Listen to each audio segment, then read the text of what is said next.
It was almost 2 in the morning, and the mansion was silent except for the low hum of the air purifier and the occasional beep of the breast pump sitting on the nightstand.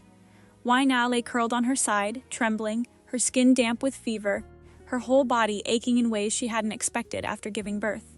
Their son was 2 days old. He was still in the NICU, tucked inside an incubator across the city, too small and too early for the world he'd arrived into. Wine had tried 3 times tonight to express milk for him, and 3 times the pain had driven her to tears, before she managed more than a few drops. Her chest was swollen, hot to the touch, tender in a way that made even the fabric of her shirt feel unbearable. Jungkook knelt beside the bed, his phone propped against a water glass, the on-call lactation consultant's voice coming through on speaker. He looked more frightened than Wainea had ever seen him, and she had seen him during labor, during the delivery, during the terrifying hour when their son had been taken straight to the NICU without either of them holding him first. This was worse. This was her, right in front of him, shaking and pale and trying to be strong when she clearly had nothing left to be strong with. "I can't do this," Wine whispered. "Then we do it one step at a time," Jungkook said quietly. He reached toward her hand, then stopped himself halfway the way he always did now. "Can I?" he asked. She nodded, and only then did he take her hand, careful, like she might break. Months earlier, Wainan had sworn that Jaeon Jungkook would be the very last person she'd ever let see her like this. Now their premature son was sleeping in an incubator across the city, and the one person she wanted beside her was the man she'd spent years pretending to hate. It hadn't started anywhere close to this. It had started on the last day of university, in a hallway that still smelled like fresh polish, Wainan's arms full of textbooks she hadn't yet found a use for after graduation. Jungkook fell into step beside her, matching her pace with the ease of someone who'd been doing it for years. "My dad called again," he said. "Apparently your father wants another dinner next week." "Of course he does," Wainan muttered. "Our families keep arranging dinners like they're rehearsing our wedding," Jungkook said, grinning. Wainan stopped walking entirely. "Our fathers being business partners has nothing to do with us. They're launching a resort together, Wainan, a huge one. We're going to be seeing a lot of each other whether you like it or not." "In your dreams," she said, and kept walking. He laughed and caught up easily. Anyone watching them would have assumed they hated each other. The constant sniping, the competitive glances during every group project, the way she rolled her eyes whenever he opened his mouth. Their friends had stopped trying to understand it years ago. Their parents found it endlessly amusing. What none of them noticed, and what Wainan refused to examine too closely herself, was how specific Jungkook's attention actually was. He always knew exactly where she'd be. He remembered her deadlines better than she did. He noticed the exact moment she'd skipped lunch, and somehow a sandwich would appear on her desk 20 minutes later, with no explanation. He noticed when someone made her uncomfortable at a party, and somehow he'd be standing beside her before she even had to ask. She told herself it was only because their families were connected.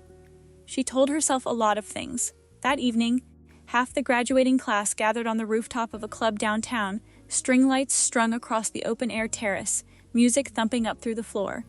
Wine drank more than she normally allowed herself. Glass after glass, laughing louder than usual, letting the stress of 4 years dissolve into something looser. Across the room, Jungkook watched her with growing unease. This wasn't like her.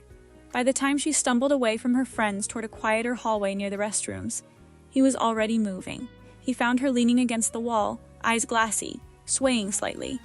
"You seriously do not know your limits," he said, steadying her shoulder. Ween looked up at him and smiled in a way she never let herself smile at him sober. "You're really handsome," she said. "Has anyone ever told you that?" "You. Usually right before an insult." She laughed and stepped closer, resting her head against his chest, her fingers curling into the collar of his shirt. "You smell good," she murmured. Jungkook froze completely, every instinct in his body pulling in 2 directions at once. He had wanted her for years. The kind of wanting he never let himself say out loud, not even to himself in the quiet moments before sleep. And here she was, warm and soft against him, telling him things he'd never expected to hear. She tilted her face up toward his, clearly intending to kiss him.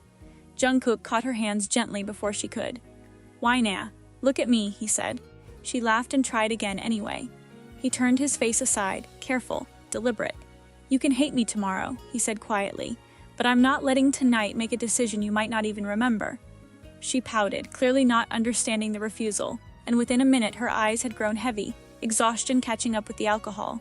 Jungkook found one of her closer friends, and together they got Yna into a private suite, the venue kept for exactly this kind of situation. Safe, quiet, away from the noise. He gave her water. He wrapped a blanket around her shoulders. He eased her shoes off once she was already half asleep and clearly wouldn't mind. Then he sat down in the armchair across the room and stayed there the entire night. Nothing happened beyond that. Morning light spilled through the curtains far too early, and Yna woke with a headache that felt like punishment for every decision she'd made the night before.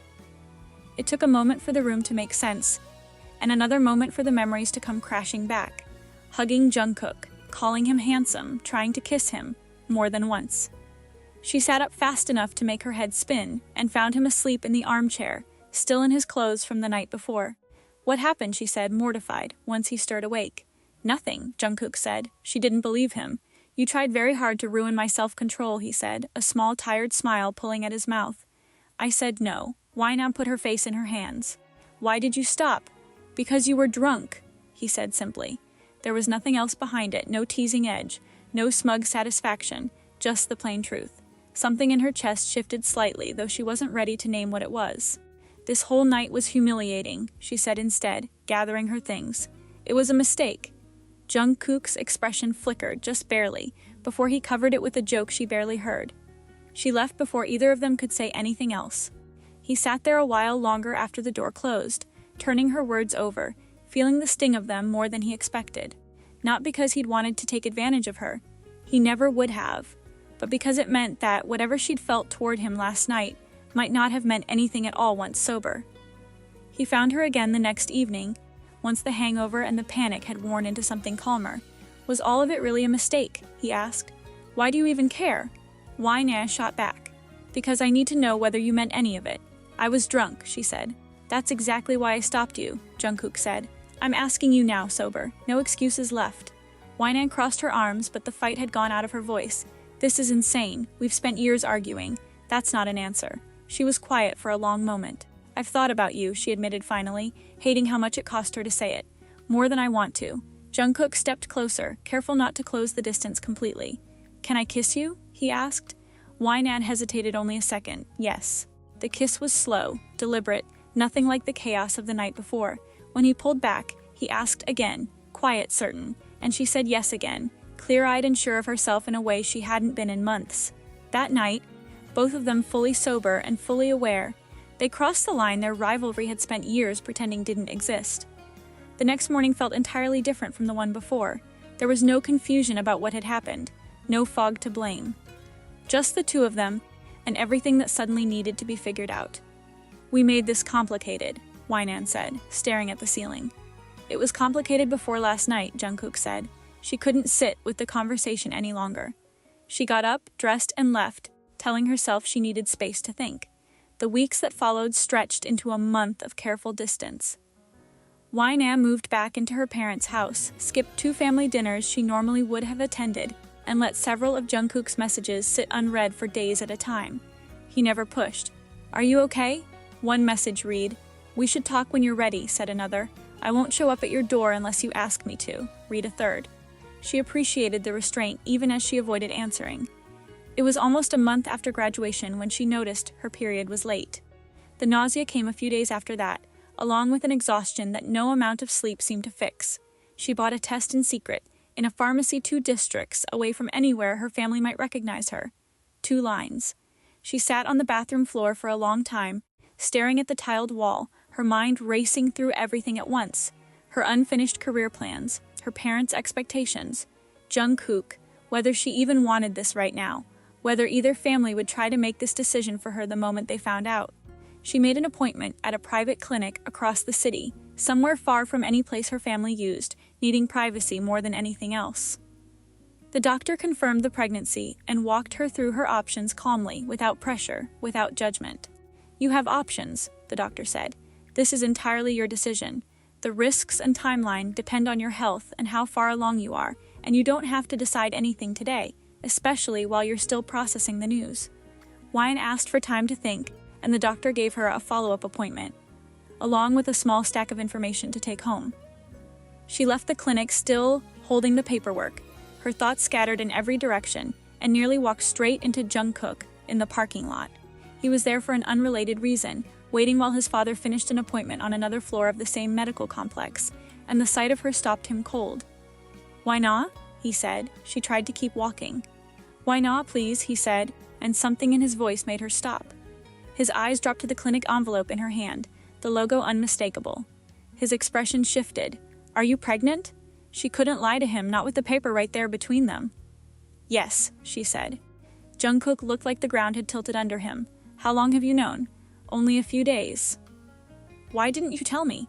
"Because I didn't know what I was going to do," she said, her voice cracking slightly. He understood immediately what she meant. "Are you thinking about ending it?" "Yes," she said honestly. "I don't know. I haven't decided anything." Jungkook's jaw tightened, emotion working visibly across his face, but he didn't reach for her, didn't raise his voice. "I need to be honest," he said slowly. "I want the baby." Wainan tensed, waiting for the rest, for the demand, the ultimatum she'd braced herself for. Instead, he said, "But wanting something doesn't give me your decision. This is yours." She stared at him, thrown by the sentence. "If you continue the pregnancy," he said, "I'll be there. Every step. If you don't, I won't punish you for it, and I won't let our families turn against you over it. But if fear of doing this alone is any part of what's making this hard, you need to know you're not alone." "Why do you even care this much?" she asked quietly. Jungkook exhaled, like he'd been holding the words back for years and finally couldn't anymore. "Because I love you," he said. Wainan stared at him, stunned into silence. "I have for years," he continued. "The teasing was easier than telling you. I noticed you long before you ever noticed me. That night at graduation, when we were both sober, that wasn't some meaningless impulse for me." Anger flared through her shock. "Then why did you spend years making me believe you couldn't stand me?" "Because apparently I'm an idiot," Jungkook said, a bitter edge of self-deprecation in his voice.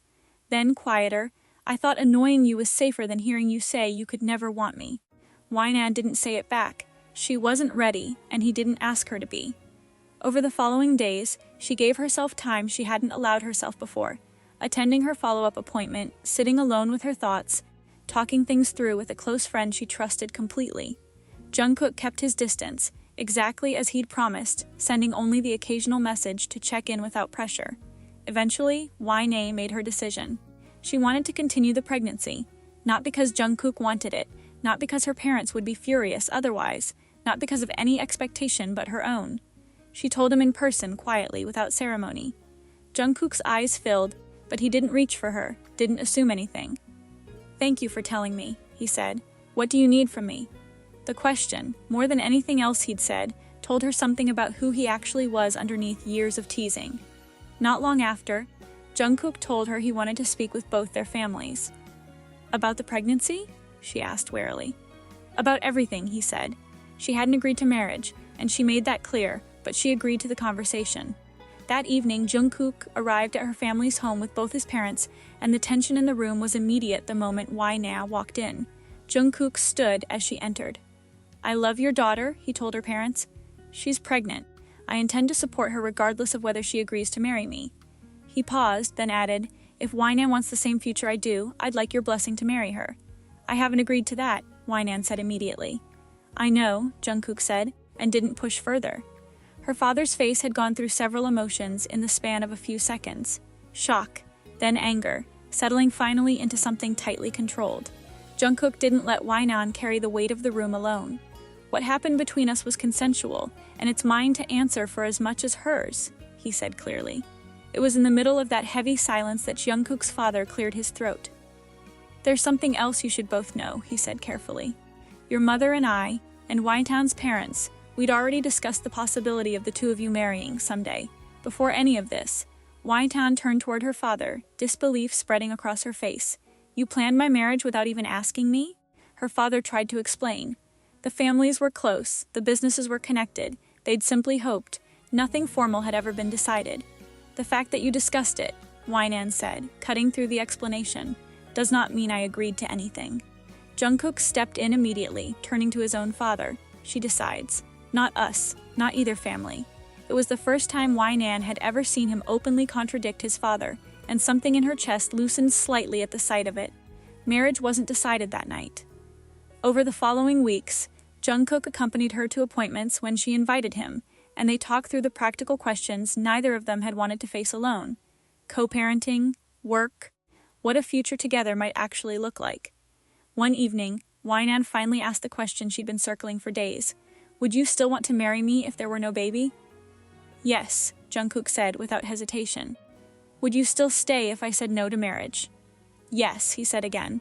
Only after that did she choose it, not out of obligation, not because of pressure from either family, but because she wanted to try building something real with a man who had, against everything she'd expected, spent months proving he could be patient. The wedding came together quickly given both families' resources, but Wainan made sure of one thing before agreeing to any date. I'm saying yes, she told her parents. Not because you decided this, because I did. She moved into the Jeon family mansion soon after the ceremony, and Jungkook's mother welcomed her with a warmth that caught Wainan off guard, checking on her appetite, making sure she rested, sitting with her during long afternoons without ever pushing too hard into anything personal. Wainan and Jungkook shared a wide, quiet bedroom, and on their first night there, Wainan made her boundaries plain. This marriage doesn't automatically restart anything physical, she said. I need time. Okay, Jungkook said simply, and meant it.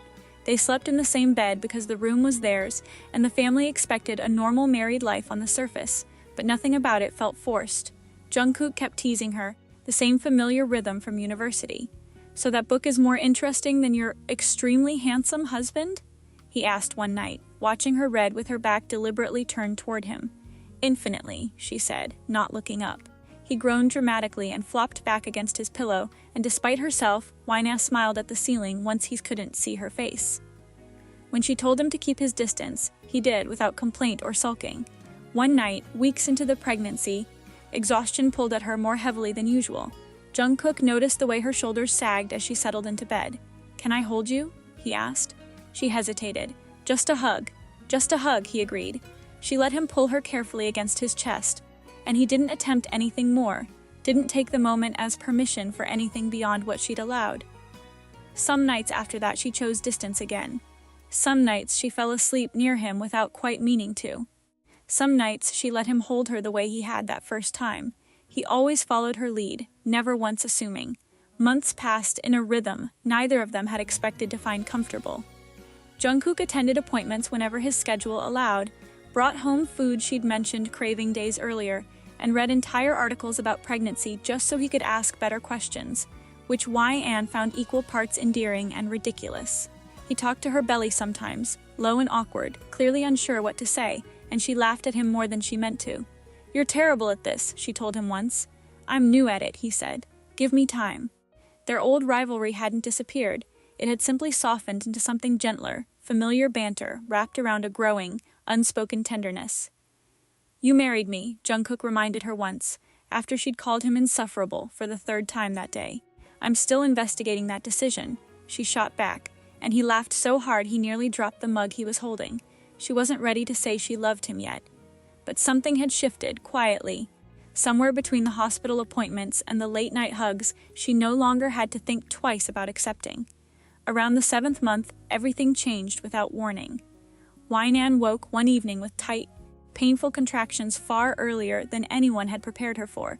The family rushed her to the hospital, Jungkook's hand locked around hers the entire drive, his face pale and focused in a way she'd never seen before. The labor progressed faster than the doctors wanted, and despite the medical team's best efforts to delay it, their son arrived early, small, fragile, immediately taken by the neonatal team the moment he was born. Wainan caught only a brief glimpse of him before he disappeared into a flurry of careful hands and equipment. She was devastated in a way she hadn't braced herself for, exhausted and empty and terrified all at once. Jungkook stayed beside her through it, his usual composure completely gone. Our son is exactly where he needs to be, he told her quietly, holding her hand because she reached for his first this time. He didn't promise her everything would be fine. The doctors are doing everything they can, he said instead, and somehow the honesty of it steadied her more than empty reassurance would have. Over the days that followed, they took turns at the NICU whenever they were allowed, standing beside the incubator where their son lay connected to monitors and tubes, so much smaller than either of them had imagined. Once his tiny fingers curled around Jungkook's, and Wainan watched her husband go completely silent, blinking hard, unable to speak for several minutes. A lactation consultant helped Wainan begin expressing milk for their son, explaining gently how the hospital would store and use it to support his feeding. Jungkook learned to label the small containers, to store them exactly the way the nurses instructed, to carry them carefully to the NICU each time, to clean the pump parts afterward without being asked twice. It gave him something to do with his hands while everything else felt entirely out of his control. When Wina was finally cleared to go home, she nearly refused. Going home to recover isn't leaving him, Jungkook told her gently, and she let him guide her out to the car, glancing back at the hospital entrance the whole way. The first 2 days at home were quiet and strange, the mansion too big and too silent without the sound of a baby anywhere in it. Winan wanted to return to the hospital constantly, and the medical team gently encouraged her to rest, reminding her that her own recovery mattered too. Then, 2 nights after coming home, the fever started. It crept in slowly at first. A low ache, a heaviness in her chest that she assumed was simply grief and exhaustion. By the second night, it had become something else entirely. Her breasts were swollen and painfully tender, hot to the touch, and every attempt to express milk left her in tears. Jungkook noticed the moment her skin felt too warm against his hand, and within minutes he had the on-call consultant on speakerphone. The consultant asked careful questions: how high the fever was, how long the swelling had lasted, whether there was redness, whether milk was moving at all when she tried to express it. This sounds like it could be significant engorgement, possibly early mastitis, the consultant said. I want her to try gentle hand expression first, along with cold compresses between sessions to help with the swelling and pain. Fluids, rest, and appropriate fever reducer if she hasn't taken anything yet. If the fever climbs higher or the redness spreads, or she isn't improving within the next several hours, she needs to be seen in person, possibly for antibiotics if there's an infection. I can't do this, Winan whispered, shaking against the pillow. Then we do it one step at a time, Jungkook said, kneeling beside the bed. He reached toward her hand, stopped, and asked, Can I? She nodded, and he took it carefully. I can do it myself, she said a moment later, reaching weakly for the pump, her hands trembling too hard to fit the parts together properly. Jungkook didn't take over. What do you want me to do? He asked instead. Water, she managed, and the cold pack. And, clean the other pump pieces, please, and just stay. He moved quickly, filling a glass, wrapping ice in a clean towel, rinsing the spare pump attachments in the bathroom sink, coming back to sit beside her without a single complaint or hesitation. When she struggled to position the pump correctly, wincing every time it touched her, she finally looked up at him. Do you want help? He asked quietly. Yes, she said, and he adjusted the equipment carefully, following the consultant's instructions exactly, never once making the moment anything other than what it needed to be. At some point, the frustration broke through completely, and Wina started to cry, not just from the pain, but from everything underneath it. Our baby is in the hospital, she said, voice shaking. My body is failing. I can't even do this one thing properly. No, Jungkook said firmly, taking her face gently in his hands.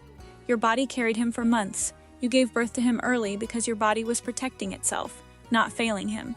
You are healing right now, not failing anyone. He reminded her gently that the NICU team had multiple ways to make sure their son was fed and supported, and that her worth as his mother had nothing to do with how easily milk came tonight. Over the following hours, Jungkook stayed awake beside her, tracking when she'd last taken medication, refreshing the cold packs, bringing water every time her glass ran low, calling the consultant back once more when the fever seemed to spike again. He labeled 2 small containers of milk she'd managed to express and set them carefully in the small cooler, meant for the hospital trip the next morning. He never once made the night about anything but her health and their son's well-being. Somewhere near dawn, as her fever finally began easing under the medication, Wina looked at him, exhausted, unshaven, still sitting beside her bed after hours without sleep, and asked, Why are you always here? Jungkook looked confused. Where else would I be? After everything. She clarified, I pushed you away for months. I doubted you. I made this marriage difficult before it even started.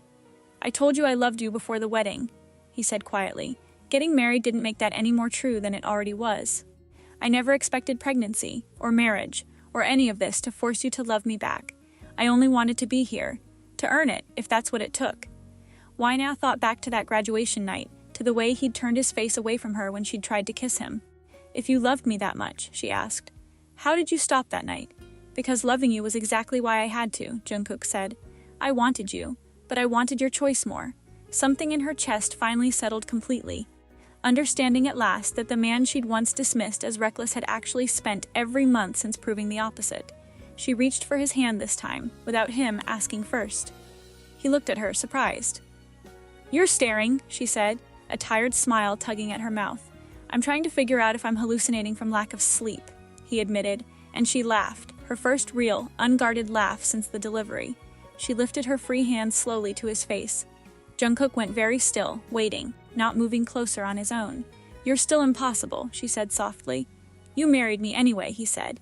"I know," she said, and leaned in first, pressing a slow, gentle kiss to his lips. He kissed her back carefully, one hand coming up to rest against her cheek, nothing hurried, nothing more than the moment called for. When they finally pulled apart, neither of them said anything else. They didn't need to. Several weeks later, after enough progress in the NICU to satisfy the medical team, their son was finally cleared to come home. Jungkook carried the car seat like it might shatter if he breathed wrong, his hands white-knuckled around the handle the entire walk from the car. "You look more nervous than you did at the proposal," Wina teased, watching him. "The proposal couldn't break," Jungkook said, deadly serious, and Wina laughed so hard their son stirred slightly in his sleep, prompting an immediate and comical panic from his father. That night, once the baby was finally settled and sleeping soundly in the nursery down the hall, Wine and Jungkook sat together in the quiet. "Do you remember?" Jungkook said eventually, "when you said graduation night was the biggest mistake of your life." Wina looked at him for a long moment. "I was wrong about one part," she said. "Which part?" "The mistake wasn't wanting you," she said quietly. "The mistake was pretending I didn't. Their story hadn't become beautiful, because everything went according to plan. Almost nothing had. A rivalry became a confession neither of them expected. One impulsive night became a pregnancy neither of them had planned for. Family expectations became arguments about who actually got to decide her future. A marriage began before love was fully spoken out loud. Parenthood began inside a NICU, instead of the nursery either of them had imagined. But through every one of those crises, Jungkook had learned that loving Wina never meant deciding for her, and Wina had learned that trusting him didn't mean surrendering herself. The love that finally survived between them wasn't created by pregnancy, or family pressure, or a wedding contract. It survived because, again and again, whenever they were finally given the chance to choose, they chose to stay. Do you think Wina was right to keep her distance after graduation, and do you believe Jungkook truly earned her trust through everything that followed? The pregnancy, the marriage, the NICU, and the fever that nearly broke her? Let us know what you think in the comments.